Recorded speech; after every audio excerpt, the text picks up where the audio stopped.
삼국지에서 가장 싸움을 잘하는 장수를 꼽으라면 여포라는 장수입니다.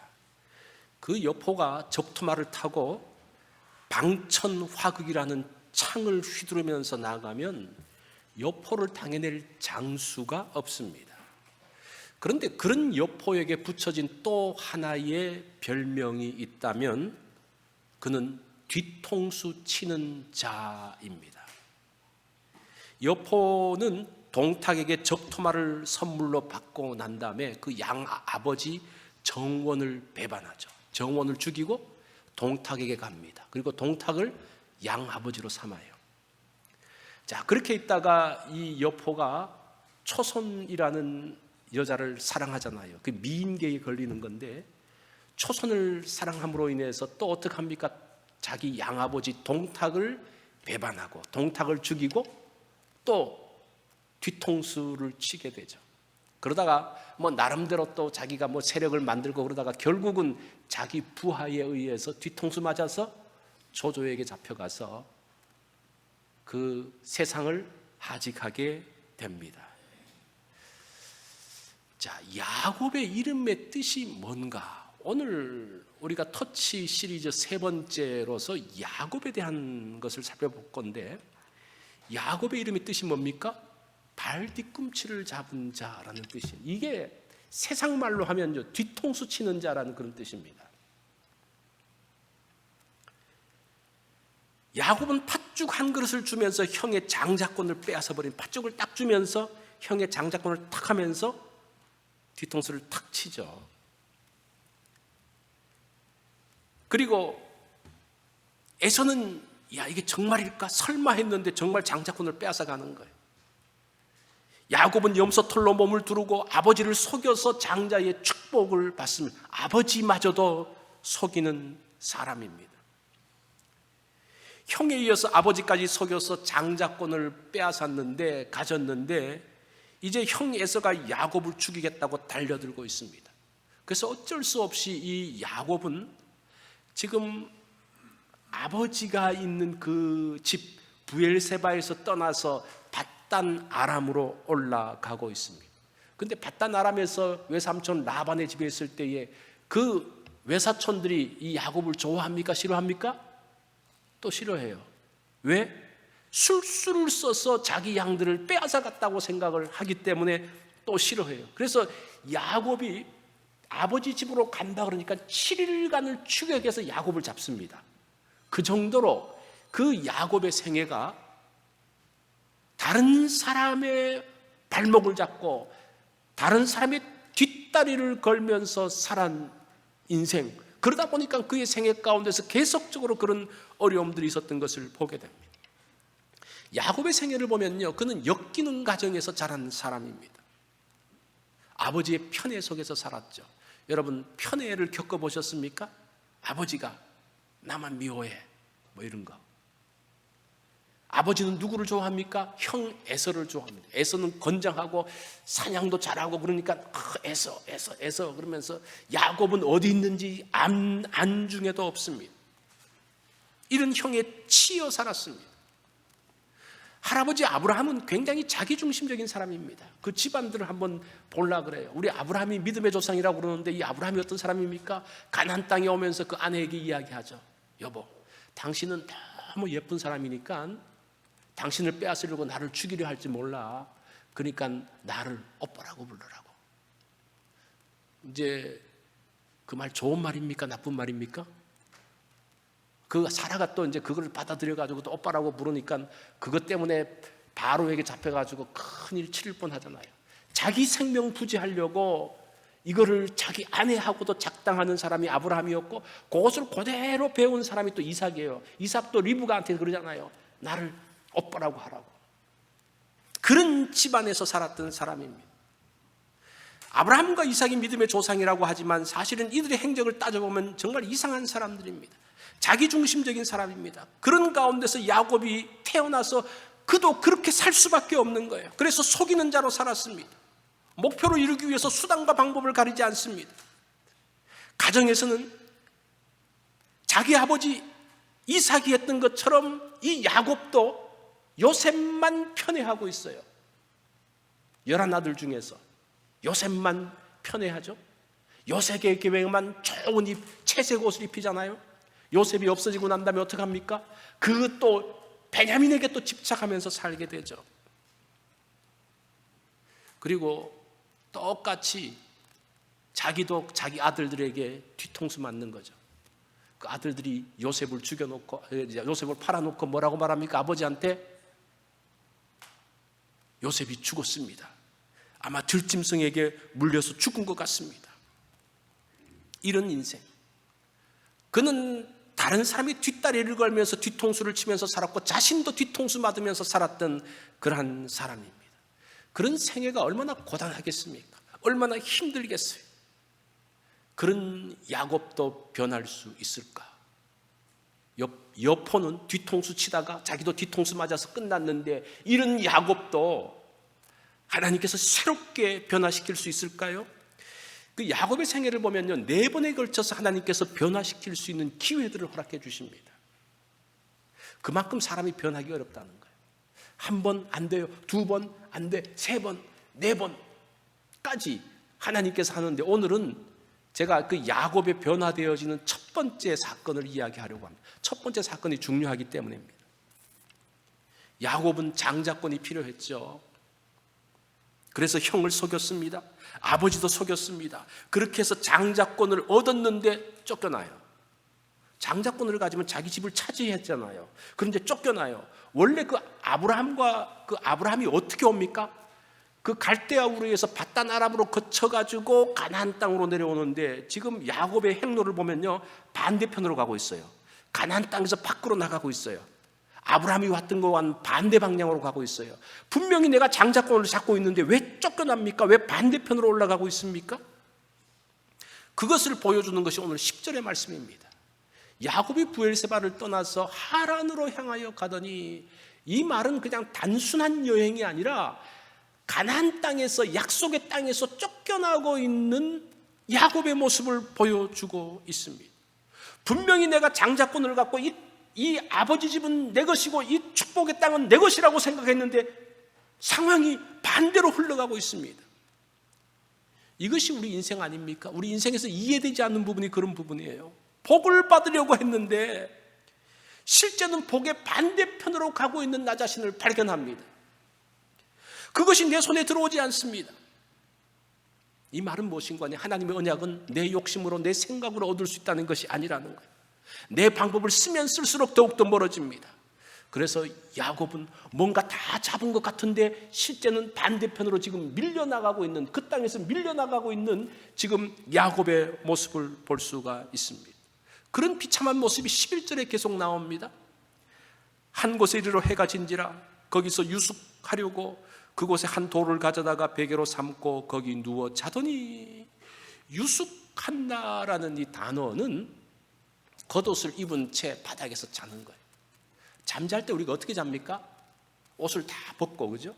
잠옷으로 갈아입고 편안한 옷으로 잠자리에서 누워서 자는데, 지금 이 야곱은 어떻습니까?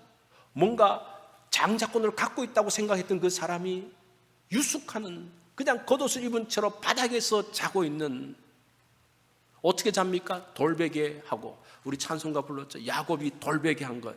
이 돌베개는 고상한 베개가 아니에요. 돌베개를 잡으면, 돌베개를 베고 자면 건강에 문제가 생길 수 있습니다. 그는 황무지에서 한 곳에 누워 있습니다. 그 고대 사회에서는 이렇게 사람들이 이동을 할 때에 혼자 이동하지 않습니다. 혼자 이동하면 문제가 생기거든요. 그래서 대상이 움직일 때, 그 장사꾼들, 장사대가 움직일 때에 그 사람들이 움직이기까지 기다렸다가 그 사람들과 함께 움직여야 됩니다. 그래야지 도적대로부터 또는 짐승으로부터 자기의 안전을 보호받을 수가 있습니다. 그런데 지금 이 야곱은 홀로 이동하고 있습니다.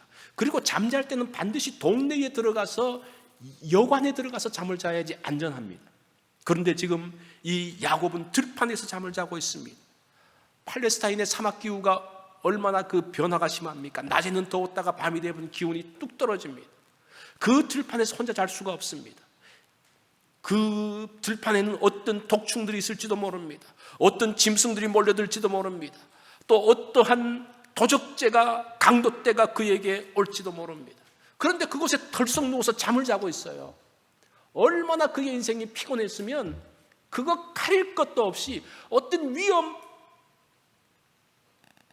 지금 내 상황이 어떠한 것도 가릴 것 없이 형을 피해가지고 그냥 도망가는, 혼자 도망가는, 그리고 너무나 피곤해서 아무 때나 그냥 벌썩 누워서 잠을 자는 이런 야곱의 모습을 보여주고 있습니다. 그런데 이런 야곱이 이런 절박한 상황에서도 하나님이 함께 하신다는 거예요. 참 이게 하나님의 은혜라는 거예요. 우리가 절박한 상황 가운데 들어갔을 때 나 혼자 그것을 감당한다 그러면요, 참 얼마나 많은 문제와 어려움들이 있겠습니까? 그런데 그 가운데 하나님께서 함께 하신다는 거예요. 그것이 이 야곱의 생애 가운데서 큰 축복입니다. 자, 어떻게 함께 하시는지를 보겠습니다. 야곱이 무엇인가를 봅니다. 꿈의 사닥다리를 보죠. 12절에 보면 우리 다 같이 한번 읽어볼까요? 시작. 꿈에 본즉 사닥다리가 땅 위에 서 있는데 그 꼭대기가 하늘에 닿았고, 또 본즉 하나님의 사자들이 그 위에서 오르락 내리락 하고. 여기서 사다리라는 말은 오늘날 우리가 보여주는 그런 사다리가 아닙니다. 이 단어는 계단이라고 해야지 좀 더 정확합니다. 고대 사회에 보면 그 바벨탑을 만들 때 그 계단, 이 수람이라는 단어가 그 계단을 이야기합니다. 이 피라미드의 계단이 있잖아요, 그죠? 그런 것들을 이야기하면 그 사다리가 언제 발명됐는지 저는 잘 모르겠어요. 제가 한번 찾아봤는데 언제인지 잘 모르겠더라고요. 고대 사회에 그런 사다리가 없었습니다. 계단이에요. 하나님께서 계단으로 쫙 만드십니다. 하나님이 펼치신 계단이 하늘에서 땅으로 연결되어지고 있습니다. NIV 성경에서도 계단으로 번역을 하고 있습니다. 그런데 이 계단은 누가 만들었는고 하니 하나님이 준비하신 겁니다. 땅 위에 서 있다라는 말이 위에서 아래로 땅을 향하여 서 있다는 그런 말이에요. 이 계단을 야곱이 만들어서 올라간 게 아니고 하나님께서 위에서부터 계단을 쫙 만들어 주시는, 그거를 야곱이 꿈에서 보는 거예요. 야곱이 이것을 봅니다. 야곱이 이걸 언제 봅니까? 인생의 밤에 곤고할 때에 봅니다. 오늘 제목이 뭡니까? 별은 밤에 보인다. 낮에도 별이 있어요. 여러분 아시죠? 낮에도 별이 있어요. 별이 없는 게 아니에요. 밤에만 별이 톡 나오는 게 아니에요. 별이 있어요. 그런데 언제 이 별들이 보이기 시작합니까? 밤이 돼야지 보이기 시작하는 거예요. 하나님이 준비하신 사다리는, 하나님의 함께 하심은 늘 야곱의 생애 가운데 함께 있었습니다. 그 천사들이 어떻게 합니까? 하나님의 사자들이 오르락내리락 했다고 그랬어요. 그러면 뭡니까? 야곱과 함께 있었던 그 하나님의 사자들이 올라갔다 내려왔다는 것은 그 하나님의 사자들이 그 야곱의 그 길 가운데서 함께 있었다는 거예요. 그걸 보지 못했어요. 그런데 언제 보기 시작합니까? 인생의 깊은 잠 가운데 있을 때에, 정말 곤고할 때에, 모든 사람들이 다 떠나고 혼자서 정말 그 벌판에서 누구의 도움도 받을 수 없는 그런 상황에서 비로소 하나님께서 함께 하셨던 것을 보고 하나님께서 나를 보고 계신다는 것을 드디어 보기 시작합니다. 하나님의 사다리가 그때만 있었겠습니까? 아니요, 그전에도 있었죠. 그런데 그때 비로소 그 상황에서, 그 인생의 밤에, 그 곤고한 때에 하나님의 사다리가, 하나님께서 준비하신 계단이 보이기 시작합니다. 인생의 밤은 내 마음대로 할 수 없을 때입니다. 내 뜻대로 갈 수 없을 때입니다. 모든 것이 멈추어져 있을 때입니다. 움직일 수 없는, 움직이지 못하고 멈추어 있으면서 무엇인가 보이기 시작한다는 겁니다. 하늘의 문이 열려지는 것을 보기 시작합니다. 하나님이 준비하신 계단이 보입니다. 또 보니까 하나님의 사자들이 오르락내리락 하면서 있습니다. 하나님의 사자들이 내 곁에 있었구나. 하나님께서 이렇게 보호하고 계셨구나. 그러면서 여기에서 야곱의 인생의 눈이 열리기 시작하는 거예요. 이게 중요해요. 여러분, 무엇을 보느냐가 중요해요. 무엇을 봅니까? 인생의 밤에서 캄캄해. 왜 나는 움직일 수 없을까? 나는 왜 홀로일까? 나는 왜 돌베개를 베고 잘까? 그것을 보는 것이 아니라 그 인생의 밤의 위를 보면 하나님께서 준비하신 계단들을 보게 된다는 것. 자, 볼 뿐 아니라 듣습니다. 듣는 야곱, 하나님이 말씀하십니다. 13절과 14절을 보면 또 본즉 여호와께서 그 위에 서서 이르시되 나는 여호와니 내 조부 아브라함의 하나님 이삭의 하나님이라. 내가 누워있는 땅을 내가 너와 내 자손에게 주리니 내 자손이 땅에 티끌같이 되어 내가 서쪽 동쪽 북쪽 남쪽으로 퍼져나갈지며 땅의 모든 족속이 너와 내 자손으로 말미암아 복을 받으리라. 그 계단 끝에 하나님이 계시는 거예요. 거기서 말씀하십니다. 이전에는 야곱이 하나님의 음성을 직접적으로 들어본 적이 없어요. 아브라함을 통해서, 이삭을 통해서 들었어요. 하나님께서 그 할아버지한테 이야기를 들으면서 하나님께서 이런 약속들을 하셨단다. 나에게 갈대 우르실 때 이렇게 말씀하셨단다. 또 이삭의 생애 가운데서 하나님께서 어떻게 그 아버지 이삭을 이렇게 말씀하셨는데, 그거는 들었는데 직접 자신이 하나님으로부터 음성을 듣기는 이게 처음이에요. 이때가 처음이에요. 언제 하나님의 음성을 직접적으로 듣기 시작합니까? 인생의 밤에, 인생의 곤고한 때에, 이 피곤한 때에 하나님의 음성을 듣기 시작합니다. 예수님은 이 사다리가 무엇인지를 요한복음 1장 51절에서 말씀하고 있어요. 이게 이제 나다나엘과 대화하면서 하신 말씀이죠. 또 이르시되 진실로 진실로 너희에게 이르노니 하늘이 열리고 하나님의 사자들이 인자 위에 오르락내리락 하는 것을 보리라 하시니라. 예수님은 사다리가 예수 그리스도라고 그래요. 우리에게는 사다리가 있는가? 하나님을 향한 사다리가 있는가? 예수님은 있다라고 말합니다. 그 사다리가 누구라는 거예요? 예수 그리스도가 사다리라는 거예요. 예수 그리스도를 통해서 하나님께 나아갈 수 있음을 이야기합니다. 그러면서 예수님께서 친히 말씀하시죠. 요한복음 14장 6절 보면 내가 곧 길이요 진리요 생명이니 나로 말미암지 않고는 아버지께로 올 자가 없느니라. 그 사다리는 여전히 우리의 생애 가운데 펼쳐져 있는 것을 보게 됩니다. 그러면서 또 말씀합니다. 13절을 보면 나는 여호와니 너의 조부 아브라함의 하나님이요 이삭의 하나님이라. 이것은 할아버지와 아버지에게 언약하신 하나님을 이야기합니다. 이거를 야곱이 원했던 거잖아요. 할아버지의 하나님, 우리 아버지의 하나님, 나의 하나님, 그 축복의 적장자로 흘러가는 그 순이 뭡니까? 아브라함, 이삭, 야곱이기를 원해서 그가 그렇게 장자권을 가지려고 했던 거예요. 근데 그 인정을 이제 누구에게 받습니까? 누구에게도 인정받지 못하고 아버지에게도 인정 못 받고 형에게도 인정 못 받고 형이 죽이려고 그러는데 그 인정을 누구에게 받아요? 하나님께 받고 있는 거예요. 이 장자권은 하나님께 인정을 받아야 되는 거예요. 내가 주장해서 되는 게 아니라는 겁니다. 그의 몸은 비록 쫓겨나는 가운데 있지만 하나님은 네가 장자다라고 지금 말씀하고 있는 거예요. 그거 쫓겨나고 어디 있고 중요하지 않아요. 그 문서가 중요하죠. 하나님의 인정이 중요하죠. 그러면서 땅과 자손에 대한 약속을 합니다. 내가 누워있는 땅을 내가 너와 내 자손에게 주리니.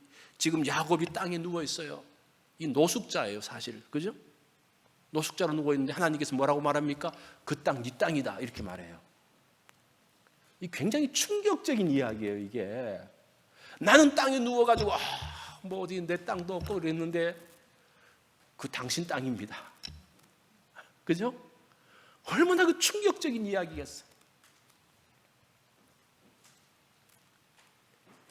우리가 인생을 이렇게 살아야 되는 거예요. 내가 무엇인가를 잡고 내가 무엇인가를 넓혀놨는데 톨스토이의 이야기처럼 그죠? 농부가 하루 종일 그 간 땅을 다 미끌어준다 그래서 그냥 하루 해지기 전에 그냥 겨우 가서 탁 했는데 죽잖아요.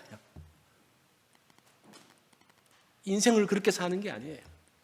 그게 내 마음대로 내 뜻대로 내가 무엇인가 만드는 인생인데 하나님께서 나는 그냥 누워있는데 나는 아무것도 없다고 생각하고 있는데 야 그거 네 땅이다.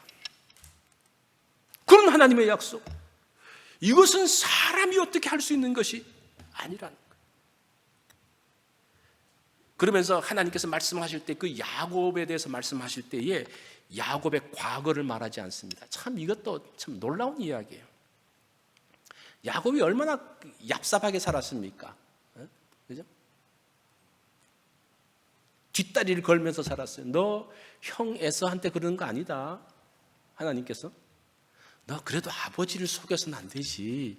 그런 말씀을 안 하세요. 이상하지 않습니까? 분명히 뭔가 잘못에 대해서, 야곱의 잘못에 대해서 뭔가를 이야기해야 되는데 그거 말하지 않고 그냥 하나님께서 그냥 약속하고 있어요. 그의 과거의 집착, 잘못을 지적하지 않습니다. 그의 두려움과 상처를 말하지 않습니다. 하나님은 미래를 말씀하십니다. 하나님은 미래지향적인 분이에요. 하나님의 계획을 말씀하십니다. 하나님의 시간표에 맞추지 않고 과거에 집착하면 앞으로 나가지 못합니다. 늘 과거 이야기만 하는 사람들이 있죠. 과거엔 어땠고, 너 옛날은 어땠고, 옛날 과거에 내 옛날에 억울한 거, 뭐 어떤 거. 하나님은 오늘 야곱에게 말할 때 야곱이 그렇게 야곱에게 과거에 대해서 할 말이 많으실 건데 과거 이야기는 안 해요. 이 말은 과거가 없어진다는 말이 아니죠. 사람들이 과거를 말하는 것은 미래가 없기 때문에 그래요. 지금 하나님은 미래에 대해서 말할 게 너무 많으신 거예요. 지금 과거를 말할 새가 없어. 미래를 보지 못하기 때문에 과거에 사로잡혀 있는 거예요. 아무것도 줄 수 없으면 옛날 이야기만 하는 거예요. 너 그래서는 안 되고 그래서는 안 되고 그래서는 안 되고 조심해. 이걸로 끝이에요. 아무것도 없어요. 근데 하나님은 무엇입니까? 미래에 너무나 많은 것들이 있기 때문에 미래에 대한 것, 이것 쭉 이야기합니다. 그러면서 미래를 보는 사람은 과거를 정리해요. 하나님의 방식은 그런 방식이에요. 뭔가 과거가 중요하지 않고 그 잘못이 중요하지 않고 죄가 그냥 넘어간다는 그런 말이 아니고 미래를 이야기를 하면 드디어 자기가 과거의 그 것들이, 과거의 죄악들이, 과거의 집착들이, 과거의 문제들이 우습게 여겨지는 거예요. 그러면서 떨어버릴 수가 있어요. 그러면서 정말 잘못했구나. 이러면서 과거에서부터 벗어날 수 있는 것이지, 과거를 한만 이야기해 보십시오. 한만 잘못을 지적해 보십시오. 듣나? 안 듣죠. 우리 애들하고 한번 해봤잖아요. 그 이야기를 하면서도, 애들뿐만 아니라 배우자하고도 이야기했잖아요. 과거 이야기해도 됩니까? 안 돼요. 미래의 것들을 말하면서 과거가 자동적으로 정리되어지는 겁니다. 그러면서 14절에 보면 자손에 대한 약속들이 나옵니다. 내 자손이 땅에 티끌같이 되어 네가 서쪽과 동쪽과 북쪽과 남쪽으로 퍼져나갈지며 땅의 모든 족속이 너와 내 자손으로 말미암아 복을 받으리라. 아브라함에게 하셨던 약속은 무엇인가니? 너 자손들이 하늘의 별처럼 많을 것이다 그랬는데 야곱에게는 뭐라고 말합니까? 땅의 티끌처럼 많을 것이다. 그죠? 그 약속이 다 통하는 거예요. 하늘만큼 땅만큼 그 약속이 만들어지는 거예요. 야곱은 복에 집착하며 살았는데 이 하나님께서 이 복을 주시는 거 잘 한번 보세요. 네 자손들이 서쪽, 동쪽, 북쪽, 남쪽으로 퍼져나갈 것이다. 사실은 퍼져나가면 안 돼요. 모여 살아야 돼요. 바벨탑이 그거잖아요. 우리 모이자. 우리 모여야지, 함께 있어야지 힘을 쓴다. 근데 하나님은 어떻게 합니까? 흩으시는 거예요. 흩으신다는 것은 뭡니까? 사람들은 복에 집착하며 살아요. 복을 내가 가지면서 그것을 흩지 않고 그 모으면서 살려고 그래요. 그런데 하나님은 너와 내 자손이 너 자손으로 말미암아 복을 받을 것이, 이 말은 무엇인가? 복의 근원이라는 말이에요. 복의 통로라는 말이에요. 그 네가 가지고 있는 복은 흘러보내고 소통시키는 그러한 복의 근원으로 사는 것을 이야기하고 있는 거예요. 많은 분들이 오해하는 것은 예수 믿어서 잘 돼서 뭔가 재산들이 늘어나고 어카운트가 늘어나고 뭐가 늘어나고 그게 아니라 하나님은 무엇인가 하니 그걸 통해서, 너를 통해서 사람들이 복을 누리고 축복을 누리고 그 가운데서 평화를 만들어가고, 그것을 지금 말씀하고 있는 거예요. 야곱이 그걸 몰랐어요. 야곱의 복은 움켜쥐는 거라고 생각을 했습니다.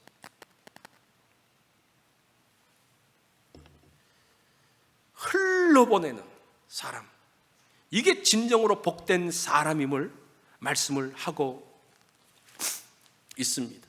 이것이 지금 하나님께서 야곱에게 주시는 거예요. 15절을 보십시오. 내가 너와 함께 있어 네가 어디로 가든지 너를 지키며 너를 이끌어 이 땅으로 돌아오게 할 것이다. 지금 야곱의 두려움이 두 가지예요. 첫 번째는 무엇인가 하니 형 에서로부터 자기가 보호받아야 돼요. 자기를 보호해 줄 사람은 아무도 없어요. 지금 혼자예요. 그 두려움이 있어요. 지금 또 바다나람까지 먼 길을 가야 되는데 거의 한 800km가 된다고 이야기합니다. 하란에서 바다나람까지 거리가 지금 거의 한 이틀 3일 정도밖에 안 왔어요. 거의 한 열흘 내지 한 보름 정도를 가야 되는데 그 가는 길 동안 자기를 보호해 줄 사람이 없어요. 하나님의 약속이 뭡니까? 너를 지키며, 그 약속에 야곱에게 가장 필요한 것들을 하나님께서 약속해 주고 계십니다. 두 번째는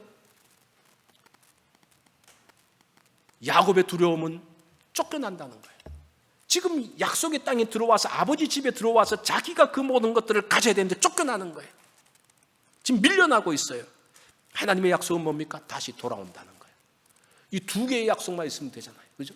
하나님께서 그 가는 길 가운데서 안전하게 보호하여 주시고 너 다시 돌아올 거야. 걱정하지 마. 약속의 땅은 네 거야.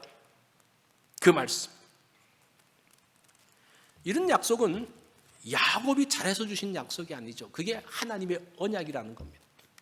장로교 신앙의 특징이 무엇인가 하니 언약 신앙이에요. 언약. 이제 그런 말들을 하죠. 유아 세례가 옳으냐 옳지 않느냐. 장로교는 유아 세례를 주잖아요. 그게 언약 신앙에 기초한 거예요.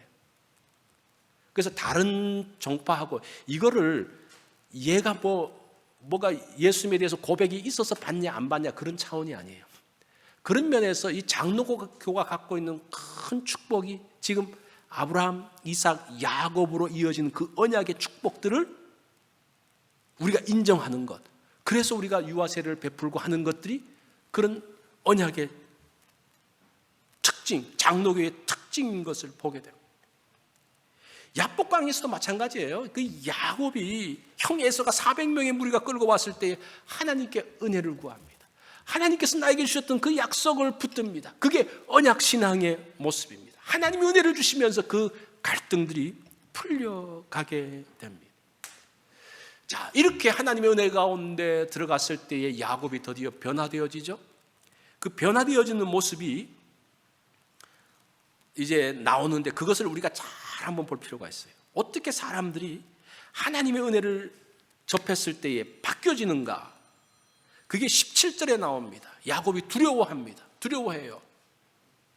우리 이 말씀 중요하기 때문에 한번 같이 읽습니다. 시작. 이에 두려워하여 이르되 두렵도다 이것이요 이것은 다름 아닌 하나님의 집이요 이는 하늘의 문이로다. 야곱이 갖고 있는 두려움이 있었어요. 어떤 두려움입니까? 형 에서의 두려움이었어요. 내가 길을 갈 때에 누군가가 어떤 도적대가 강도대가 나를 해할지 모른다는 두려움이었습니다. 어떤 짐승이 와서 나를 해칠지 모른다는 두려움이었습니다. 내가 과연 바다나람에 가서 잘 살 수 있을지에 대한 두려움이었습니다. 그런데 하나님을 만나고 하나님의 은혜를 받고 난 다음에 바뀌었어요. 두려움이 있는데 어떤 두려움입니까? 하나님을 보면서 두려워해요. 하나님을 향한 두려움이 생기는 거예요. 이전에는 사람을 보면서 두려워했습니다. 풀리지 않는 상황을 보면서 두려워했습니다. 내 아픔과 내 고통을 보면서 두려워했습니다. 그런데 이제 하나님을 만나면서 새로운 두려움 가운데 들어가는데 그것이 하나님을 보면서 두려워지기 시작하는 겁니다. 아, 하나님이 궁극적으로 쥐고 계시구나. 에서가 쥐고 있는 줄 알았는데, 외삼촌 라반이 쥐고 있는 줄 알았는데, 누군가가 쥐고 있는 줄 알았는데, 어떤 환경들이 쥐고 있는 줄 알았고, 내 건강에서 어떤 그 병들이, 그 모든 악한 것들이 내 인생을, 내 생명을 쥐고 있는 줄 알았는데, 내 인생을 누가 쥐고 계신다? 하나님이 쥐고 계시는구나. 그 두려움이었어요. 하나님에 대한 두려움, 하나님을 두려워하는, 이게 첫 번째 변화의 모습이에요. 이 변화라는 것이 사람이 어떻게 해가지고 어떤 행동이 바뀌고 어떻게 그게 아니라 생각이 바뀌는 거예요. 마음이 바뀌는 거예요. 두려움의 대상이 바뀌는 거예요. 그러면서 자신이 있는 지명을 바꿉니다. 이름을 바꿉니다. 이 루스라는 이름이 그 두란노 사전을 보니까 길을 잘못 들다라는 뜻이라고 그러더라고요. 루스. 그래서 이름을 바꿔 자기 있는 곳을 루스를 베델로 바꾸는 거예요. 자기는 지금 이곳에 와서 길을 잘못 들었다고 생각을 했는데 이것이 어떤 것이에요? 하나님의 집이에요. 이 땅은 내가 그냥 노숙하면서 그냥 잠깐 있다가 떠나는 곳이라고 생각했는데 그 땅을 하나님이 너의 땅이라고 그러시는 거예요. 그래, 이것이 하나님의 집이지, 하나님을 만나는 곳이지. 이런 변화, 이게 소망입니다. 이게 신앙 고백이에요. 우리의 신앙 고백이 어떤 겁니까? 이거예요. 이거 하나님에 대한 새로운 고백들. 그러면서 내 땅을 보면서 새로운 해석들을 하기 시작하는 거예요. 지금 이곳은 길을 잃은 곳이 아니라 하나님의 집이구나. 여러분, 새로운 해석들을 만들어 가야 돼요. 어떤 상황들을 보면서 이 신앙은 해석의 문제예요. 해석의 문제예요. 어떤 팩트가 아니고 이 팩트를 어떻게 해석하느냐의 문제예요. 두 번째, 결단합니다. 그 사람들은 그 야곱의 그 서원하면서 조건을 말하는데 사실은 조건이라고 말하기보다는 야곱이 적용하여 그 말씀 은혜를 받고 적용하여 결단하며 뭐 그렇게 해석을 하면 어떨까라는 생각이 듭니다. 21절부터 보면 내가 평안히 아버지 집으로 돌아오게 하시오면, 이게 조건이 아니라 그 조건이 하나님께서 돌아오게 하실 것입니다, 이 말이에요. 여호와께서 나의 하나님이 되실 것이요, 내가 기둥으로 세운 이 돌들이 하나님의 집이 될 것이요, 하나님께서 내게 주신 모든 것에서 10분의 1을 내가 하나님께 드리겠나이다 하였더라. 이 말에는 세 개의 적용이 나옵니다. 첫 번째, 여호와께서 나의 하나님이 되신다. 다른 우상을 따라가지 않겠다는 거예요. 다른 것을 따라가지 않겠다, 첫 번째. 두 번째는 하나님의 집을 세워 예배한다. 예배의 삶에, 예배하겠습니다. 세 번째는 11조를 드리는 것, 10분의 1. 10분의 1이라는 것은 물질관, 가치관의 변화입니다. 야곱은 움켜쥐는 사람이에요. 거기 한번 들어갔으면 절대 안 빠져나가요. 줄 수가 없어요. 그런데 어떻게 합니까? 그것을 하나님께 드리겠다는 겁니다. 무엇이 중요하고 더 가치 있는 것을 알기 시작했다는 겁니다. 과거에는 물질을 따라갔는데 그 물질이 아니라 이제 하나님 앞에 드리는 삶을 살겠다는 그 변화, 그 적용 세 가지.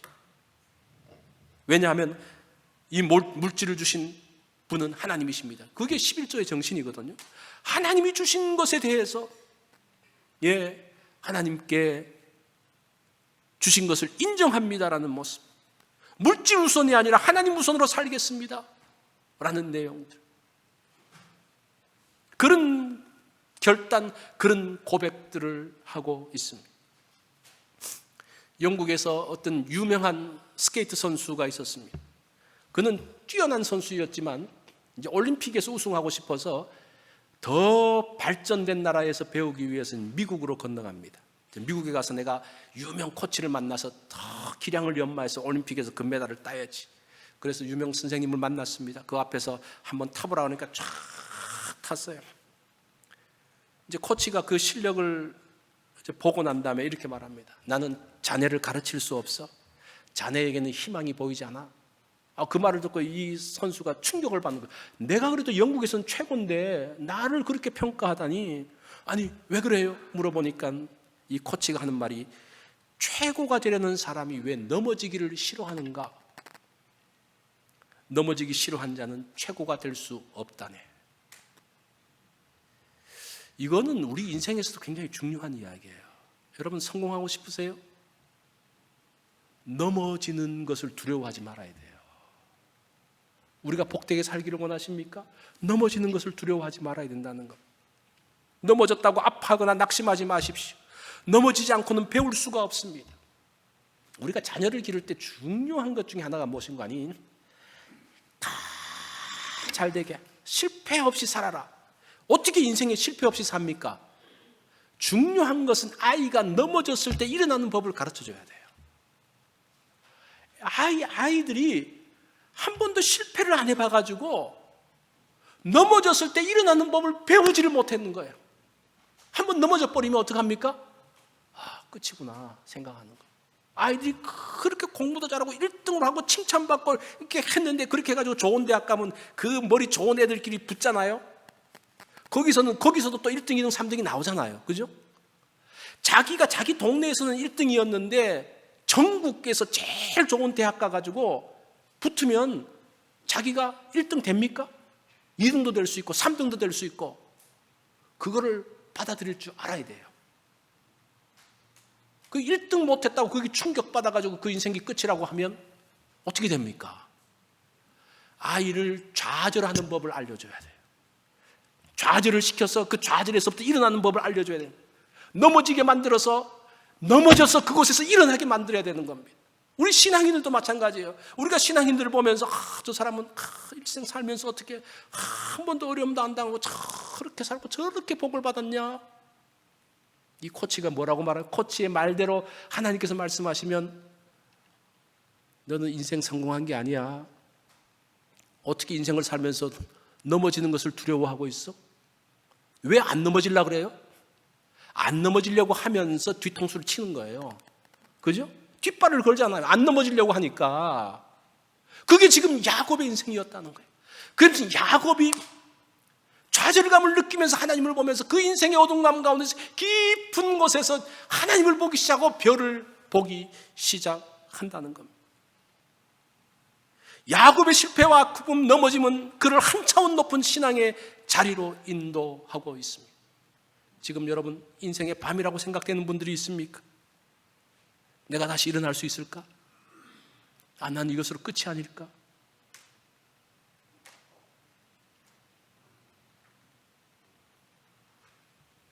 그렇게 염려하십니까? 그것 때문에 두려워하십니까? 별은 밤에 볼 수 있습니다.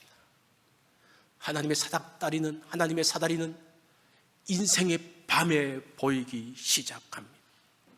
그것을 본 사람이 일어날 수 있는 거예요. 문제는 그것을 보지 못했기 때문에 일어나지 못하는 거예요. 그러면서 내가 진정으로 두려워해야 될 것이 무엇인지 알게 되어지고 그러면서 하나님 앞에 나아가게 됩니다. 인생의 밤에도 하나님의 영광을 보는 여러분들이 되어지기를 바랍니다. 우리 다 같이